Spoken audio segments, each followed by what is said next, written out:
जय श्री कृष्णा, जय श्रीमन नारायण, जय श्री राम। मनुष्य को कभी भी क्रोध नहीं करना चाहिए 4 समय पे। नंबर 1 तो मनुष्य को सुबह उठते ही क्रोध नहीं करना चाहिए। क्यों नहीं करना चाहिए? अगर उठते ही सुबह क्रोध कर दिया तो सारा दिन खराब, सारी रात खराब और पूरा माहौल खराब।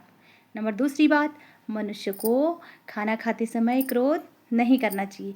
अगर मनुष्य खाना खाते समय क्रोध करेगा तो वो जो खाना खा रहा है तो वो जहर के समान होता है।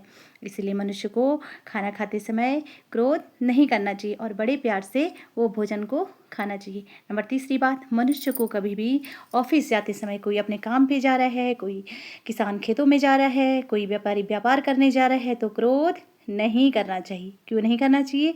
क्योंकि उसका सारा मूड ऑफ और उसका जिसको अच्छा भी बोलना है उससे उसके मुंह से बुरे शब्द निकलेंगे और कहीं तो या तो मार खा के आएगा या खुद किसी को मार के आएगा, है ना। तो इसीलिए ऑफिस कोई काम पे जाते समय क्रोध नहीं करना। नंबर चौथी बात, मनुष्य को कभी भी सोते समय क्रोध नहीं करना चाहिए। क्यों नहीं करना चाहिए?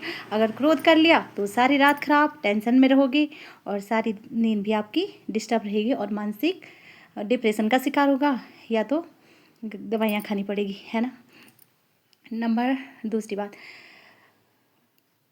बिच्छू का जहर, सांप का जहर ये तो दिखते हैं लेकिन मनुष्य के मन का जहर ऐसा होता है वो दिखता भी नहीं है ना। मनुष्य इतना जहरीला होता है, इसीलिए ऐसे जहरीले मनुष्यों से सावधान। कई ऐसे लोग तो अच्छे हैं जो आपके, कई लोग ऐसे होते हैं कि आपके मुंह पे बहुत मीठा बनते हैं लेकिन पीठ पीछे आपकी चुगली करते हैं। ऐसे अपनों से वो पराये ही अच्छे हैं, जो मुंह के सामने तो बहुत मीठे बनते हैं और पीठ पीछे जाके उनके मन में खोट भरी होती है। तो ऐसे अपनों से वो पराये अच्छे।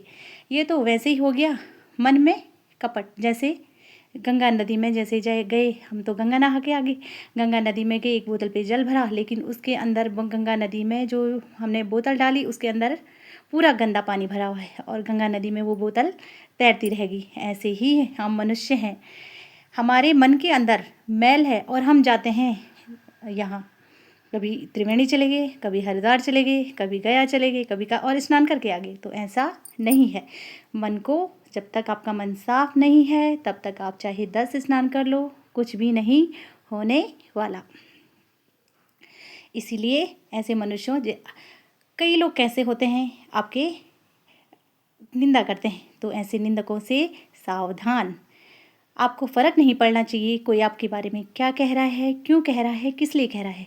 जैसे कीचड़ कमल में भी रहकर अपनी छाप छोड़ देता है और वो खिलता रहता है, ऐसे ही आपको सारी दुनिया के बीच में अपनी अलग सी छवि बनानी है।